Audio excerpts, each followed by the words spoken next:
this evening. Yes, Sonko. Thank you very much, and to you, our dear viewer, thank you very much for watching UBC. Here we are, a happy new year 2025, because the Monday night conversations are back and running. And in the same spirit, we want to welcome you back from the Cardiff Summit of 2025, the three-day event that ran from the 9th to the 11th. And interestingly, by the way, with the conversation we're going to be having, part of the conversations and the discussions regarding creating resilient agri-food systems that we had during the Cardiff Summit, pretty much make the same in a room of discussion with what we're going to be having today on the front bench. Because today's conversation here, as we return this year 2025, we're going to be having our attention on the quality of water and environmental protection as a conversation. Now, speaking of that, the ministry that is under the spotlight is the Ministry of Water and Environment that faces the bench. Welcome on board, and we are glad to have you in 2025, and we thank God for the grace of moving you forward with us here at the front bench, because here we address the concerns, and of course we address the concerns by engaging your leaders. But on top of it, remember, decisions are made at the front. So join us using the phone number 0709 602 592, and you share with us your opinions and your thought. And it may be a concern as well in regards to what we are discussing, but of course, shedding light on the quality of water and efforts that you feel should be done in 2025 to protect our environment. I am JORAM SSONKO, and this is your national broadcaster. Now, speaking of which, I have the State Minister together with the Permanent Secretary of the Ministry of Water and Environment in studio with me. And first, I'm going to be introducing them to you, our dear viewer, so that they get in sync with our conversation as we get and dive deeper into what we have for you tonight. This is the front bench. Now, my first guest, who is the State Minister of Water and Environment, Honorable Beatrice Atim Anyoa. A very good evening, Honorable. You're most welcome to the front bench. Thank you very much, Joram, and the viewers out there. We're happy to be here tonight. And well, with her, she has moved with Dr. Alfred Okidi, who is the Permanent Secretary to the Ministry of Water and Environment. A very good evening, Doctor. Thank you very much for joining us. Good evening, dears, and Happy New Year. Thank you. All right. Well, indeed, it's a Happy New Year from Doctor and the Honorable Minister. Now, when we do return after the symbol of unity, we're going to have conversations, and these conversations will rotate around climate change, water safety measures, but pretty much looking into environmental protection, amongst others. Now, the hashtag on X is UBC Frontbench. Join us at the front as we address the concerns while engaging your leaders. Remember, decisions are made at the front. So welcome on board. Good evening. Oh, Uganda, may God uphold thee. We lay our future in thy hand. United, free for liberty, together we'll always stand.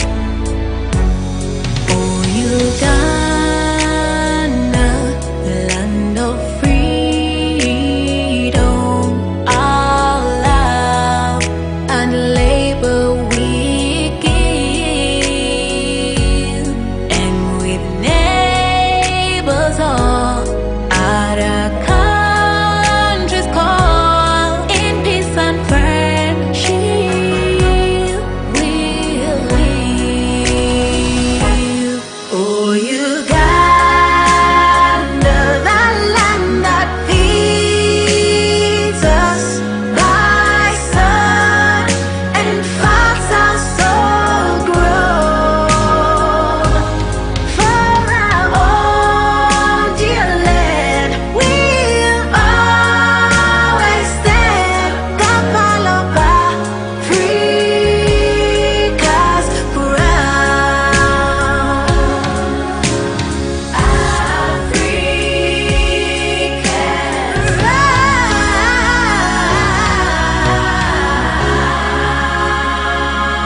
In a nation hungry for truth, a world where every story matters, there exists a beacon of trust and reliability.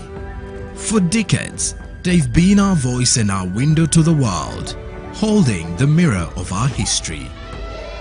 With 4 TV stations and 11 radio channels spanning 27 languages, they stand as guardians of information, defenders of truth.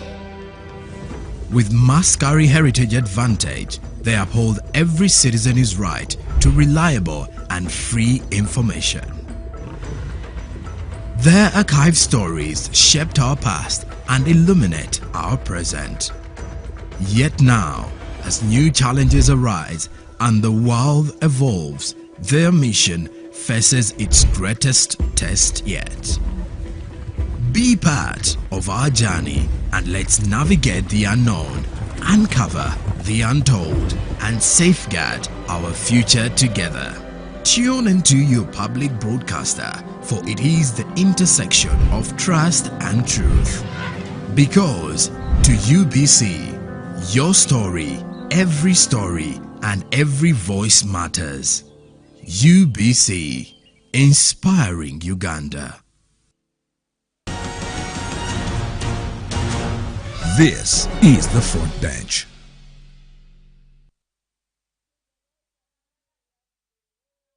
Well, when you get into the portal of the Ministry of Water and Environment, you'll get to realize that it was established in 2007, and that was from the Ministry of Water, Lands and Environment then, after a cabinet came to a decision on the 15th of April 2007. Now, if you do your quick math, you'll realize the ministry has been running for about 18 months, and looking deep into its entire overall responsibilities on development, managing and regulating water and environment resources in Uganda. And so we're going to have a conversation, really. Join us using the hashtag UBC Frontbench, but also in the same regard, the phone number on WhatsApp is 0709602592 and SMS as well. It's a new year, so you should start by engaging in some of these particular concerns here on your national broadcaster. Let me get to the State Minister of Water and Environment as we start off the conversation, though. And Honorable, again, welcome to the show. Thank you, Joram. Let's look into the priorities that the ministry is having in ensuring that we have sustainable water resources and the environment is protected in the coming 2025 and the years to come. Thank you once more. Good evening, viewers.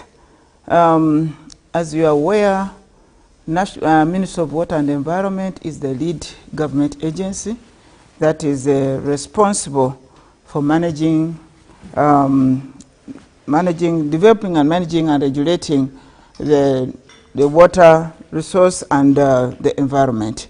And all these are embedded in the Constitution by law, and the various legal regimes give us that mandate, including the water policy, environment policy, and the acts. And therefore, we set out as a ministry and the government to ensure that the priorities run through provision of water, especially for production, by having bulk water storage that can supply to our people, and then ensure that the supply systems are also in place. And all this is done with participation of the various stakeholders. So we ensure that clean water, quality water, is available for production and consumption of the citizens of this country. We also, as you are aware of the changing climate change and on an environment front, we want to ensure that the natural resources and the environment, all those who are participating and having activities on the natural resources and environment should be assessed. The environmental impact assessment should be done to mitigate and adapt to the changing climate change. And all this is to ensure that there's good management of our natural resource, because it all interlinks to the availability of water. And therefore, we also look at increasing the water supply coverage as per the directive of His Excellency also, to ensure that even all our rural ends have at least one source of clean water, which is safe and which is equitable to the most vulnerable hard hit areas. And we try to do this by expanding the water coverage. We provide like a solar pumps in the rural areas. We even provide boreholes. All efforts are made to ensure that there's at least one clean source of water per village as per government policy.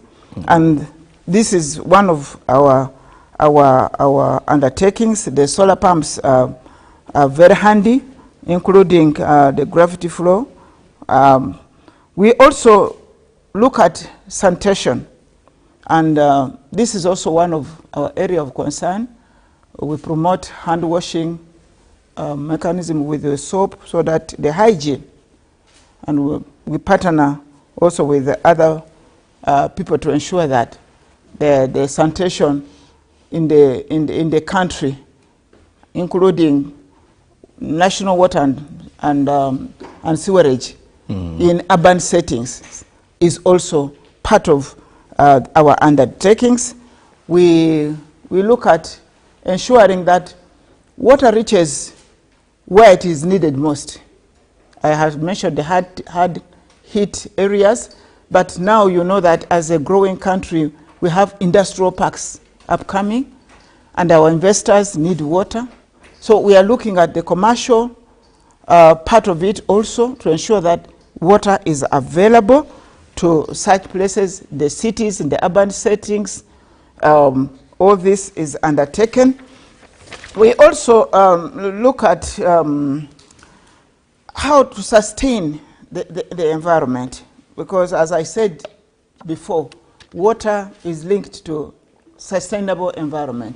So we are trying to really restore the degraded areas of our environment. We guard against the watersheds, the catchment areas, so that the pollution and eventually the disappearance of water sources is protected. This is one of our core undertakings. And we promote the use of green technologies, because now that is globally where the world is going. So restoration, sustainable use of our natural resources, protected of our water sources versus the environment is key among our undertaking, and it is our undertakings. We also, through our agency, the Meteorological Department, we give early warnings to our people and sectors that need that services, especially our farmers. We really do give early warnings for heavy rains, for droughts, and the like. So these are some of the undertakings that we are engaged in. We are also trying to ensure that food security of this country by sustainable use of the environment, protecting the sources of water, early warning ensures food security. We look at the wetlands should be protected. We look at giving alternative livelihood to our people, because our wetlands, our forests are heavily encroached on. So it is a wide range, both from the side of ensuring quality, quantity, availability of water. We also have to maintain sustainable environment to ensure that we don't run short of this, or we are not hit hard by effects of climate change. And let me get to Dr. Alfred. Doctor, from the operational perspective of things, what does the ministry face in ensuring that we have quality water and also the element of sustainable environmental protection is maintained? Thank you. The challenges are actually integrated. What affects the environment also affects the water quality. And for the case of Uganda, the degradation of the landscape is one of the biggest, the single biggest factor when it comes to the issue of water quality and protection of the environment. Our country was blessed by nature, blessed by God, and we have swamps and forests that surround the water bodies, the open surfaces, but also protect the underground water systems. So when we tamper or we utilize these natural resources unsustainably, we end up therefore exposing them to the vagaries of pollution. Hence, the water quality is affected, but also the environment suffers. And when the environment suffers, the impact actually is felt across the board. So, degradation of landscape is one of the biggest factors. The other factor that I also mentioned is the poor human disposal processes. And this results into direct pollution and also destruction of the habitats of some of these ecosystems. As I mentioned, we have swamps that act as filters, but they can only filter so much. And therefore, our activity, whether in agriculture, industry, etc., if not done responsibly, affects that. As a country, we have the policy, we have the law that governs what the effluent or the wastewater discharge should be. We have permits for the disposal of the solid waste, which if the implementers followed, we should not be seeing the level of pollution that we are witnessing in the country at the moment. So environmental hazards that follow will also affect the water quality. Hence, we say they are really integrated. In the country, the responsibility for the management of solid waste and wastewater is decentralized, and it rests with the cities, the municipalities, and the urban centers. And that area certainly requires a bit of funding to allow them to process this waste and discharge it at a level that is friendly to the water sources, but also to the environment. All right. And Honorable, I wonder what plans does the ministry have in order to integrate climate change adaptation strategies into water management and environmental protection efforts moving forward? We have in place a policy, the climate change policy that helps us integrate with the environmental protection efforts, and therefore as a ministry, as a government, these policies gives us the sense of direction where we include it in our planning. We use the national, the NDPs for government. We also use the Climate Change Adaptation and Mitigation Act 2021, which is directed to filter through all the government MDAs. We prepare the nationally determined contribution. This is our commitment as a country. And it goes up to the local government. And these different policies are filtered through the MDAs of government. So this is an intersection point using the Climate Change Act of 2021. We also normally participate in a conference of parties, the commonly known as the COPs. And this year we have COP 30. Yeah, but we have just come back from COP29. Azerbaijan, where we go there and actually negotiate on so many issues globally. People meet there, and this is also an intersection where we agree on so many environmental issues, including now on board is the negotiation about funding. So this is guiding to us, and the strategies we want are all embedded in our nationally determined contribution. This is our own commitment that we are going to do, and when we go out there to meeting or conference of parties, that is what we present to the world, that this is our commitment and this is our undertakings. And we filtered it all in our MDAs of government to implement at different levels, including all the ministries. And that is why actually there's also a demand for a certificate, a financial implication certificate from all the MDAs when we are presenting our national budgets. So you can see that that is how it filters there.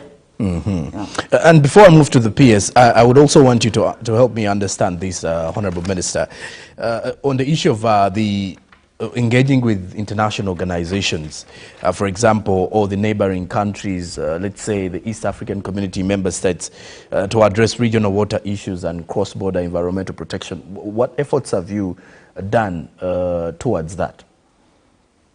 We are not an island as a ministry. We are guided by various protocols and agreements that we, as a country, we signed the treaties under the East African Community.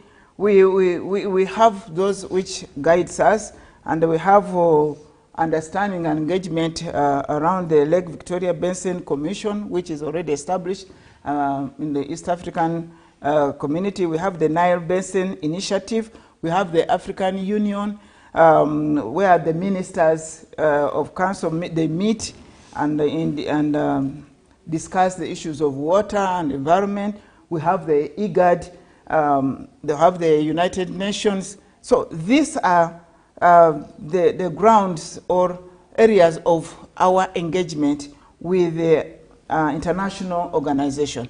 Because as a country, these are areas where we have already signed, we have agreed to be party, and through those is where we engage with other international bodies. Okay, and let me get to the PS now. In regards to this bit of the conversation, Doctor, that we're having, I wonder how the ministry is coordinating with other government departments, agencies and ministries to see that we have seamless implementation of water management and environmental protection within the entire country. Thank you. We are actually implementing the one government concept and approach towards serving our people. But also water is a catalyst and an enabler. So it touches virtually on all government ministries and agencies. So we work together with other government departments and local authorities at all levels, from the time when we are conceiving the project, that is planning, during implementation, and monitoring. And we made sure also at policy level and regulatory level, we have committees that help us to deliver on this jointly. For example, we have the Water Policy Committee that is chaired by the Minister of Water and Environment, and it has other ministers who are part of this committee. And there are also other actors from the private sectors, from the non-state sectors, who are part of this particular committee. So it is actually a joint effort that we try at every level to make sure that all the stakeholders are involved.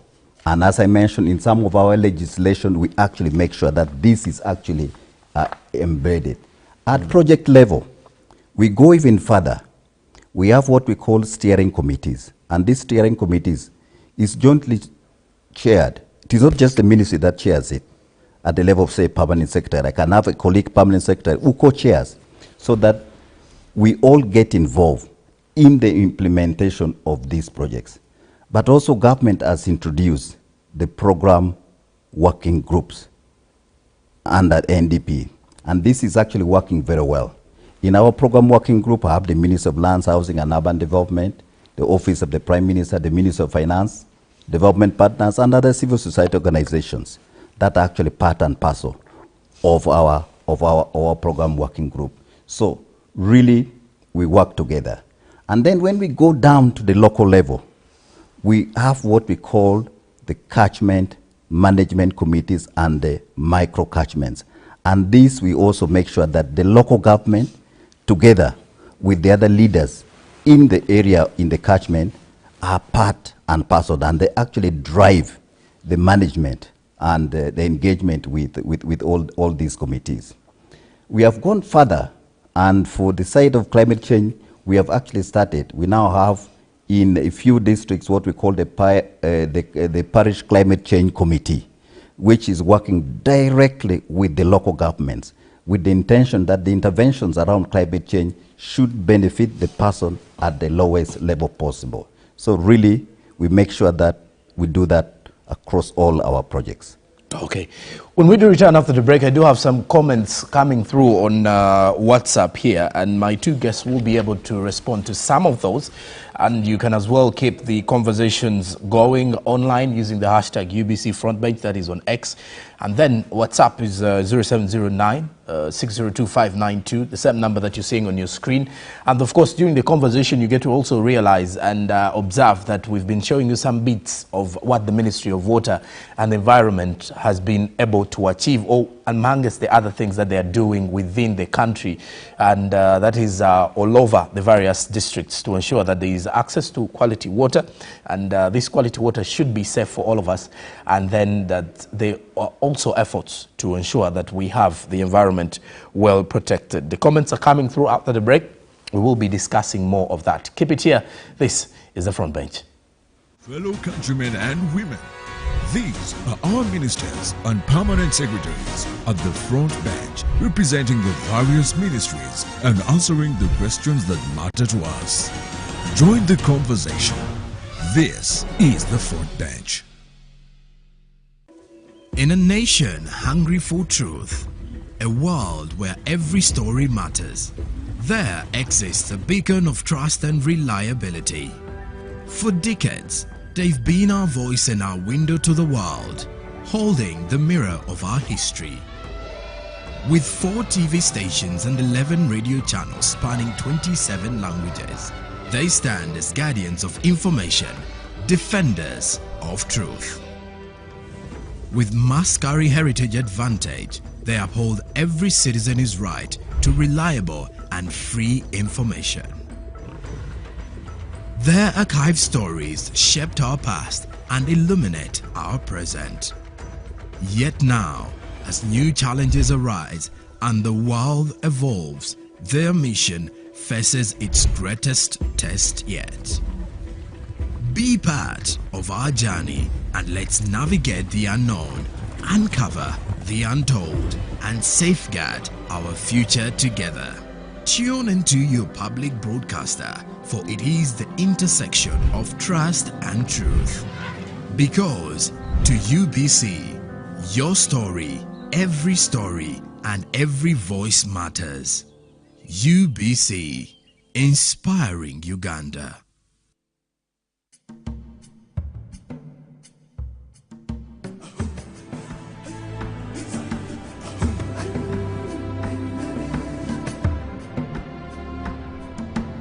Welcome to Good Morning Uganda, your go-to morning show to kickstart your day with all the latest updates.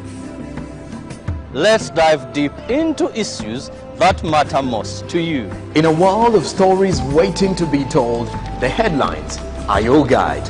Navigate the currents of news and knowledge with our daily updates of newspapers. Stay informed, stay empowered.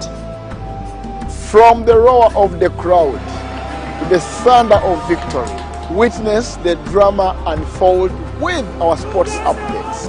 Whether on the field or in the stands, join us as we celebrate the spirit of champions. Rise with Good Morning Uganda, weekdays from 6:30 a.m.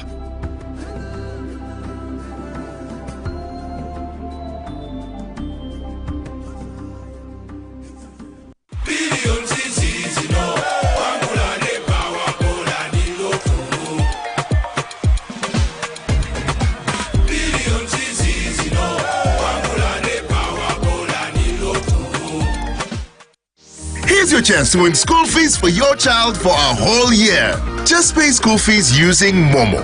Dial *165 *80#. Select option 2 for school pay. Select option 1 to pay school fees. Enter the student number and amount and approve the transaction. You will now enter the draw to win school fees.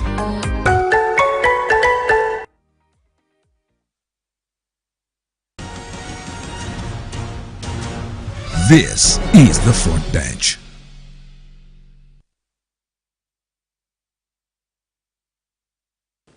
We'll be back from that commercial break, and thank you very much for being part of the Front Bench. I'm having concerns and comments coming through, and we do thank you for being part of the discussion and raising your regards as well through the WhatsApp number. And we're also live on YouTube, by the way, for those who are having issues with the mainstream. You can go onto that and get us live as well. Now, I have a comment coming in from Japhet Okumu. Japhet says, may I learn from the PS that a lot has been said about protecting environment, things like forests, cover, swamps, farming methods, waste disposal, etc. But we see these still being violated so much in and around the country. What is the ministry doing to deal with such violations? He asks. Yes. Thank you. The people who degrade the environment, we handle them in a stepwise approach. First, we come and do an assessment and give you a restoration order. That is, you are supposed to put back what you have destroyed to the original state. If you fail to do that, then we take you to the next level, where now we go through enforcement. And this includes taking you to court to be prosecuted, and you'll be fined. So that what you have destroyed is put back into order. But there's also custodial sentences, and a number of people have actually been prosecuted along those lines. But you also have another category of degraders who go and acquire titles in wetlands and central forest reserves. This we have submitted to the Ministry of Lands, Housing and Urban Development for cancellation. And as I speak now, there are more than 300 cases that is being processed by the Ministry of Lands to make sure that these illegal titles on central forest reserves and wetlands are not entertained. And we have the Environmental Protection Force that has been activated, and we are beefing it up, and they are going to be soon all over the country to make sure that the enforcement aspect is actually strengthened, and we get these degraders to comply and let the environment do the services it is meant to provide. Okay. And Honorable Minister, Joe Nkunda says, I'm watching the program on UBC now. We're planning to advertise our schools as we drive through with speakers, especially this week. Are we breaking any laws, she asks? Sure. Thank you very much. Noise is one of the polluters. And hopefully, before they do that, they are guided, they are given that permission. We need to know how much noise they will raise, because noise is one of the polluters around, because we are conscious of the public, which part of the town or residential are they going to advertise. So I advise that they seek that clearance, both from maybe the police, and then they will be guided. Otherwise, noise is also pollution. If it's unacceptable noise, yes, it is breaking the law. Yeah. Okay. Just to add on that, yes, NEMA has gazetted the noise levels that can be tolerated. So if you are above that, then you are in the zone of pollution. So I would strongly urge the lady to consult NEMA. The rule of thumb is if what you are doing can be heard a little bit far away, it is pollution and is causing inconvenience and problems. So check with NEMA before you get into the wrong arm of the law. Thank you. Okay. Now, Honorable Minister, we've seen over the years government coming up with the PPPs, the public-private partnerships, and I wonder, though, what role do you see the private sector play in this kind of conversation that we're having? Because we have private sector players who are either running industries, and many of them tend to destroy the environment. And we also have others who are not intentional with destroying the environment, but they find themselves destroying it. But throughout the various interventions that the ministry has had with the private sector, what ways are you, dealing with them to ensure that we improve on the protection of our environment? First of all, the private sector is a key development partners we have in the development of the water infrastructure and the environmental protection. They contribute immensely towards funding some of our activities. They help us with the technical assistances. We also contract them to construct our water supply systems. They're also involved immensely in the campaign against degradation, promotion of tree planting campaigns. They do carry out research which helps us to see how to mitigate the effect of climate change. And we also get from them the technological transfers as we engage the different private sector players. Yes, we are also aware that in the process, some do, because of this development, do degrade the environment or pollute. But they are guided, as the PS earlier mentioned. The NEMA, which is our government agency, guides all our private sector investors, commercial dealers, on how to do their business without hurting the environment. So we have both of them. We engage them, we dialogue with them if things are not working well.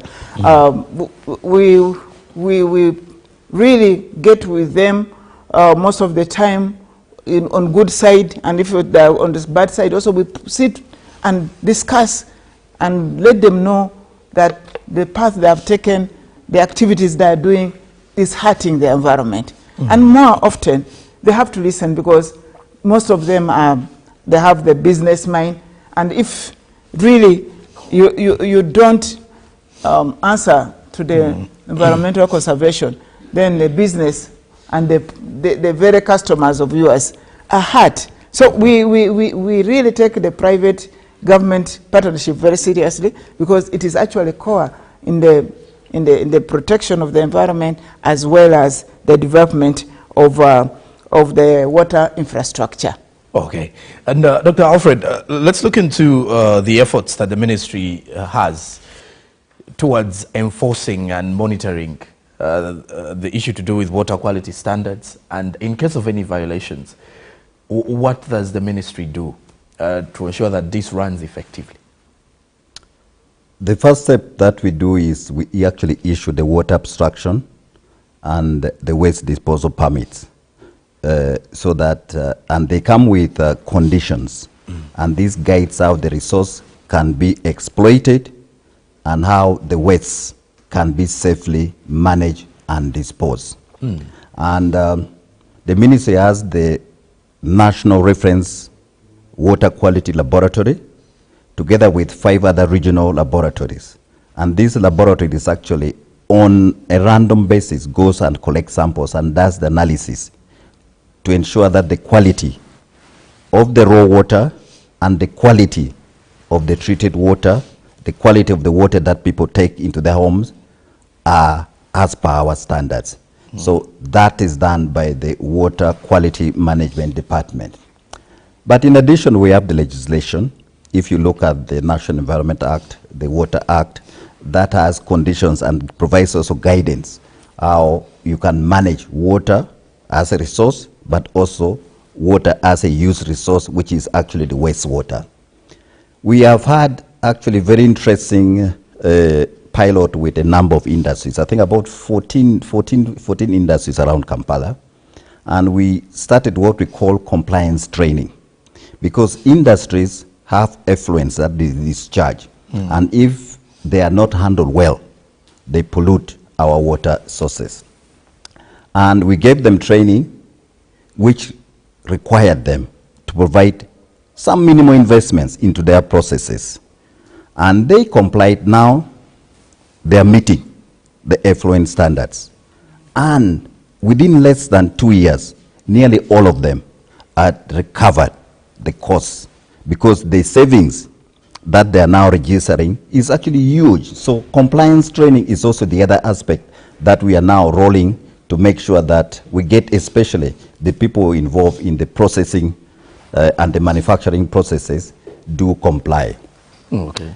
And on the side of enforcement, yes, we do the checks, we do the monitoring together with NEMA and the local governments. And those who do not comply, we help them to comply. Those who are stubborn, we prosecute them. Okay. Yeah. And I do have comments coming through as well. Honorable, there is a comment from Joel. Joel says, good evening, moderator and guests in the studio. How is the issue with wetland management, the controlling and managing of waste disposal? And then he mentioned something to do with large-scale farming companies that are utilizing wetland areas, because local small-scale wetland users are often prohibited and considered as depleters of wetland resources. So he has a question here. I think it's all about wetland protection. Joel, is it Joel? Joel, yes. Yes. The wetland management, the basic thing, the bottom line is that we need to conserve all our wetlands. Yes, it is true that the degradation has been going on. We have both the small and the big. The small one including those who plant mayonnaise. That is, I think, what he is trying to drive at. But also we have some people stubbornly, as PS has just said, opt to go and even construct into the wetland, discharge in the wetlands, hence polluting the filter of our water bodies. Because wetlands are really our natural filters to our water bodies. We don't have double standards where the small ones are condemned and the big ones are not condemned. Because in any case, the effect of the big plotters, those who are dumping soil in the wetlands, those who are constructing in the wetland or the waterways are causing a bigger problem than the planters of the mayonnaise we are talking about. And therefore, the national NEMA is our arm which is charged with ensuring that our wetlands are protected and they are safe.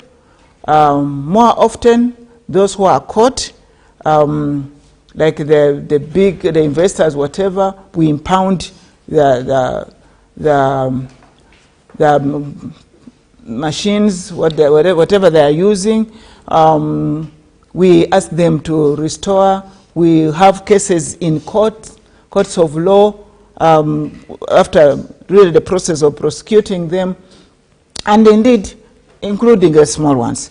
But also I wanted maybe Joel to take note that, you see, there's also another arm of government, which another thinking that the ordinary people, like some areas, as has been directed by the president, the East, the Kigezi, the Busoga, the Bukedi, and whatever, you know, you see how, for example, rice growing, because I think that is one of the things he's alluding to. People look for livelihood, alternative livelihood, and therefore to also bring them out of the wetland as a method of humane or systematic management or removal of such people is that government is giving alternative sources of livelihood to such people so that they live, as has always been said by His Excellency the President, that when you find yourself cultivating in the wetland, maybe constructing houses or pouring, dumping there, please get out. But those small ones, we give them alternative livelihood, and fishing is one of those which we think has more value than maybe growing rice. For those who are like in Luera, we have actually literally stopped the licenses of such people who are big farmers destroying our environment, and therefore it is not selective. The law applies to both the small and the big. Only that the ordinary citizens are being asked to get out and be given an alternative source of livelihood other than cultivating in the wetland. Okay, I'll leave this final comment here as we'll get back to the questions as well. This is a thanks for the program. I'm Manzi James watching from Bundibujo. We appreciate the government through the Ministry of Water and Environment for continued quality water supply in the district. However, as a district, we were blessed to have our natural water sources like rivers and streams. He mentions that the only challenge is that the government is yet to pump water to most of the areas, and even those who have tap water, they are paying for it, yet it's pumped from the same sources where people locally fetch from, meaning people who have no money will go back to streams to fetch the unclean water. So I think it talks about access to cheap and affordable or free quality water. P.S. Thank you. Yes, we did a system in Bundibujo, and we are now giving very reliable and clean water to the people of Bundibujo. Water has to be, the raw water has to be treated. Yes. That requires chemicals. You need to pump it and distribute it to all the users. That requires money. And I need the staff to make sure that the connections are done. If they are burst, the pipes are repaired, etc. So all these are costs associated with the provision of clean and reliable water. And the tariff for water, really, if you look at it, the national water tariff per jerrycan is probably about 36 shillings. Even at the public stand level, those we give to vend to people who cannot afford house connections, it is very clear it should supposed to be sold at 50 shillings a jerrycan, 20 liters. Now, there are very few things that you can buy with 50 shillings right now. So really, we want our consumers to appreciate that there are costs associated with the provision of these services. And this cost is not that much. If you look at it, the amount of water you drink in a month, if you use national water, is certainly less than the 2 or 3 bottles of beers or waraji people consume. That is a fact. So where is the priority? And if you consume the dirty water, you're going to get typhoid. You're going to go to a clinic. You're going to spend 100,000 shillings. That is probably your bill for 3 months. So I think it's a question of prioritization and further engagement so that people appreciate the true value of what they're getting from the water. Okay. And Honorable, back to you here. Are there any upcoming policy reforms or legislative initiatives that are being proposed to strengthen the country's water quality standards and also maybe environmental protection laws, so to say? Sure. As we go along, new things come on board, different dimensions, and government has to create those that are helping us to be compliant or to work better. We have we are reviewing a number of our legislation pieces, which with new situations need to be reviewed, among which we have the National Water Policy, 1999, we are reviewing that, and the Water Act as well. We have also the National Environment Policy, 1994, and the ministry is also drafting the National Wetland Policy, which is in the offering.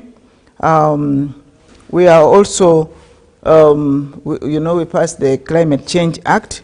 We have the regulation on carbon credit and carbon market, which is already getting completed.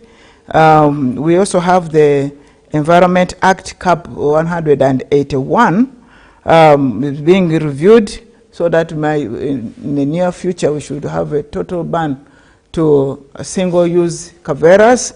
So a number of legislation is being reviewed to match the current situation and demands.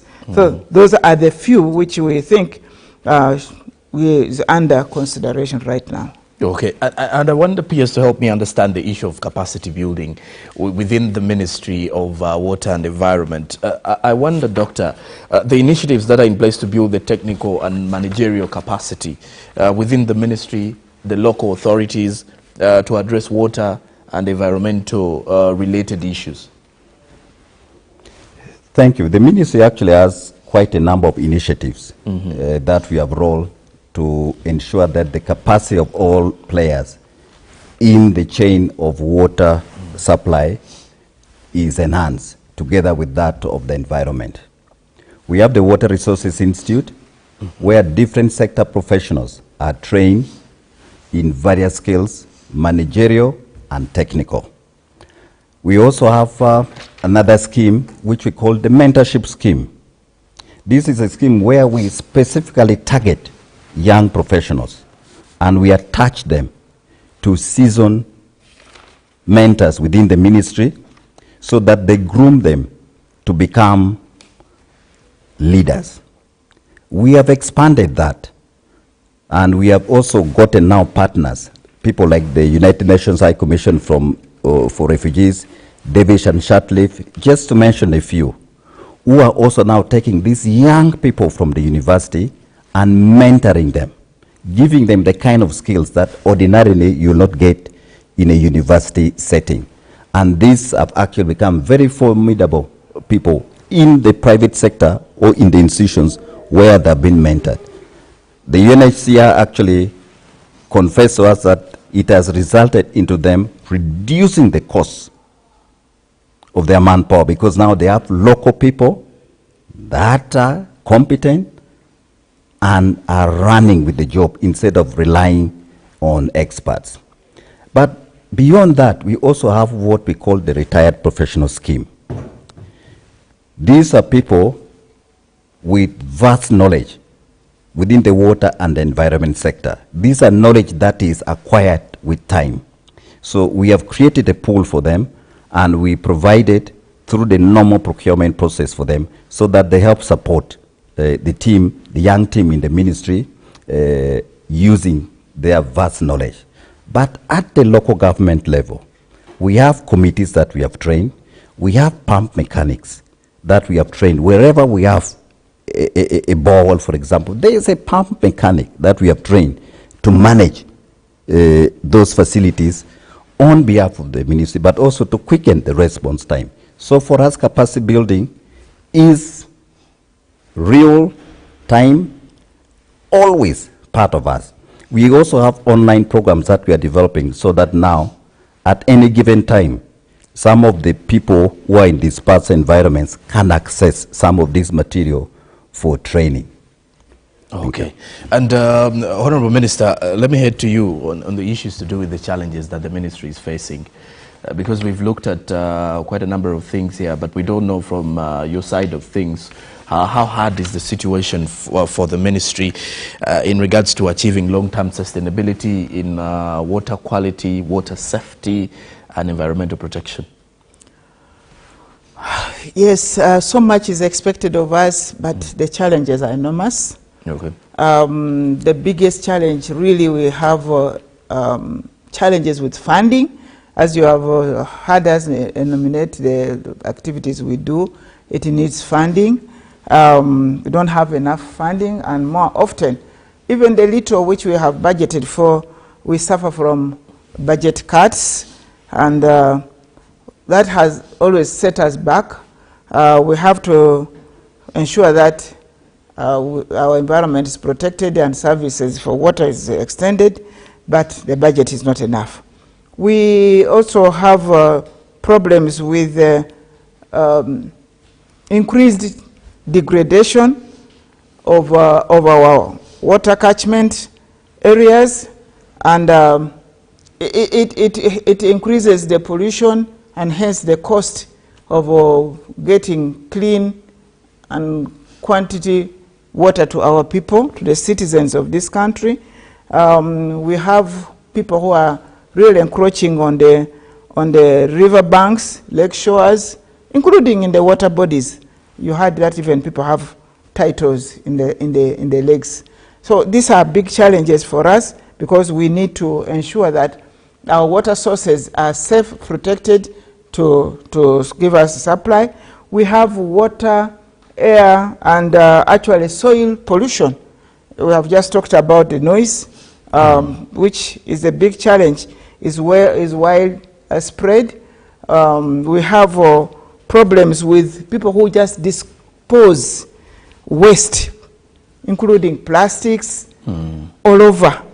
There's those even of industrial areas, heavy metals are disposed and detected in our water bodies. We have water weeds which are invading our water bodies. All this needs really monitoring, heavy funding, enforcement for those who are doing it, and is a big challenge. As you are aware that Uganda as a country is very vulnerable to the effect of climate change, because we are always hit hard. The landslides, the droughts, and this impacts on the food security, because our agriculture is really also relying on the rains, which are also unpredictable. So the effect of climate change is a big challenge to us and to the country, because eventually it causes food insecurity, and lives are also lost during the droughts and the landslides, as we have been seeing in some parts of this country.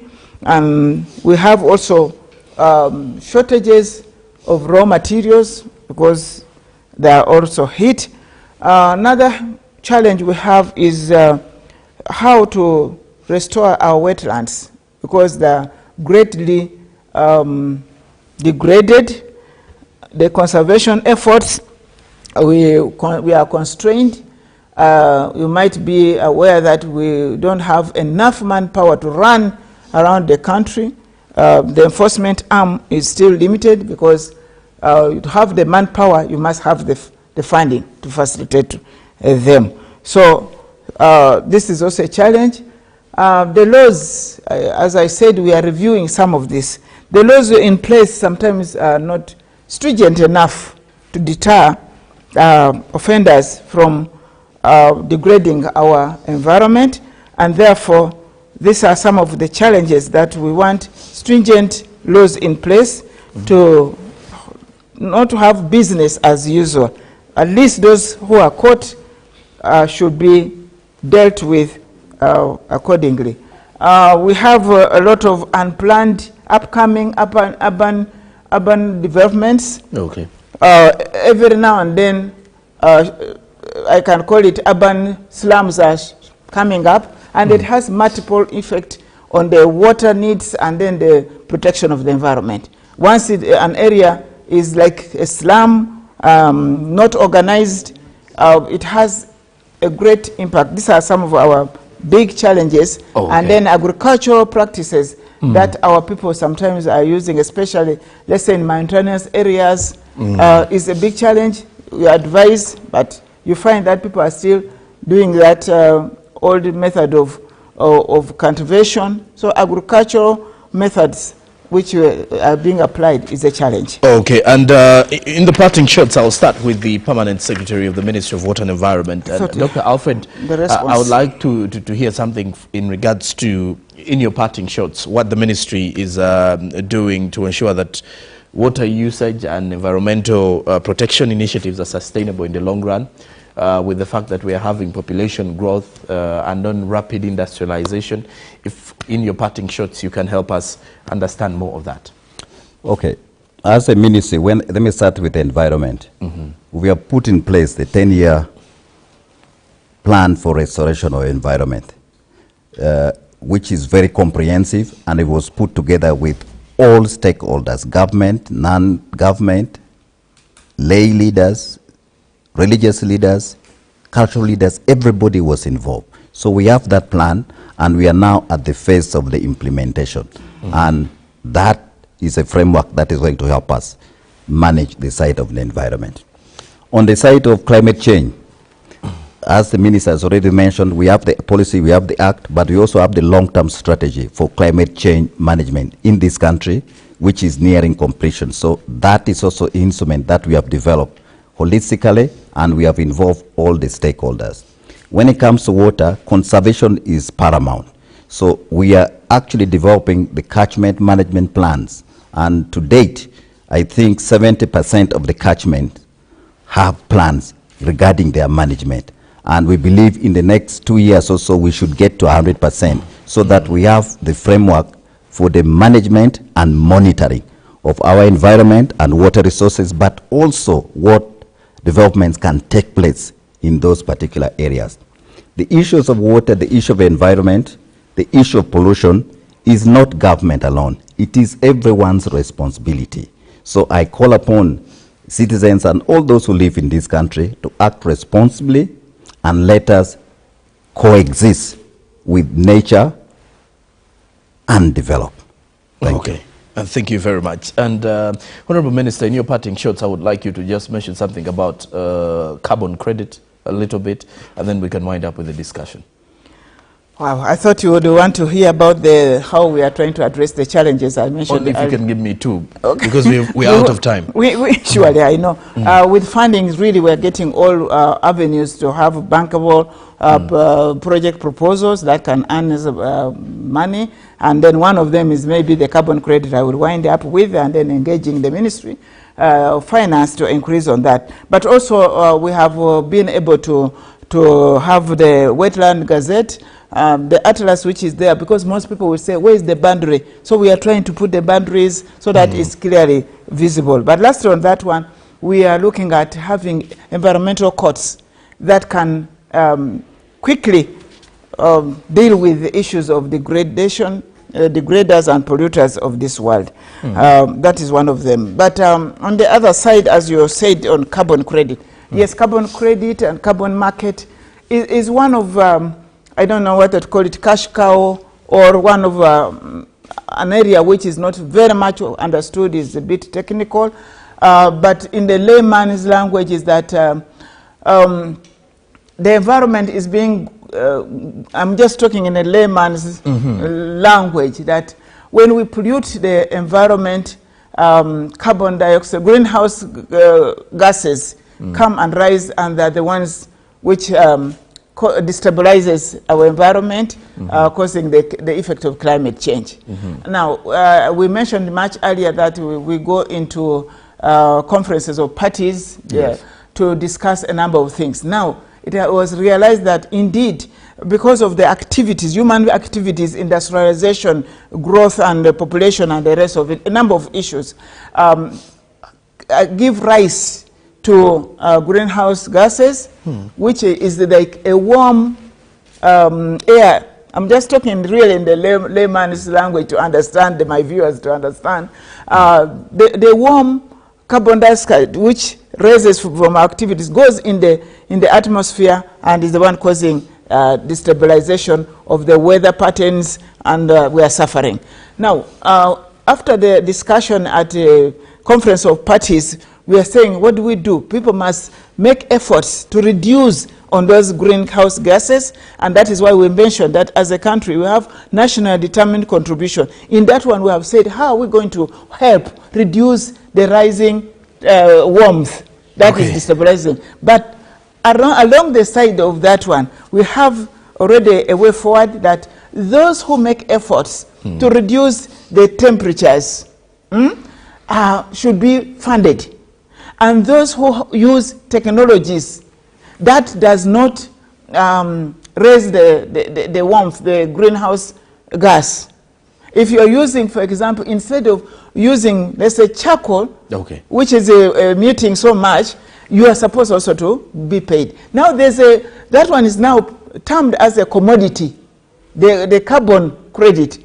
The accumulative, there's a science around it that calculates how much are you helping to reduce the emission, or what technology you are using that does not emit, that you must be paid for. All right. So there's a market where such a combined what? Aggregated carbon, that air. You go and say, for example, for me, I'm doing this, they come and calculate scientifically, they know how much you are not emitting or you are helping to reduce, and it translates in money. Now, the listeners should be interested that all the trees, all our coffees, all our soils, all our wetlands, all our water bodies help sink the warmth, help.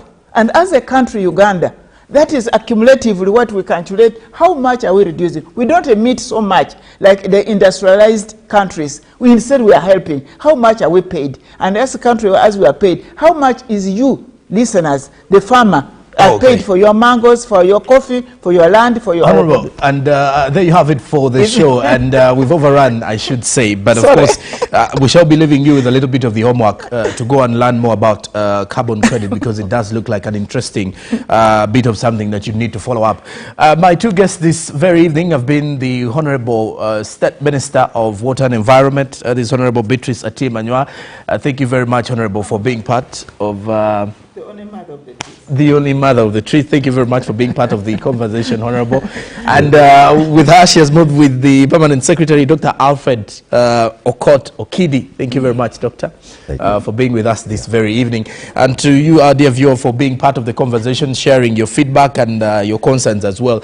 And I will leave you with just a little bit of a fact here, that if you've been following the SDG gospel, you will get to realize that among the 17 Sustainable Development Goals by the United Nations, number 6 is clean water and sanitation. So we need to look at it as a huge priority, not only from the country's perspective, but for you as a Ugandan. I am JORAM SSONKO. Have yourselves a blessed week and a good evening.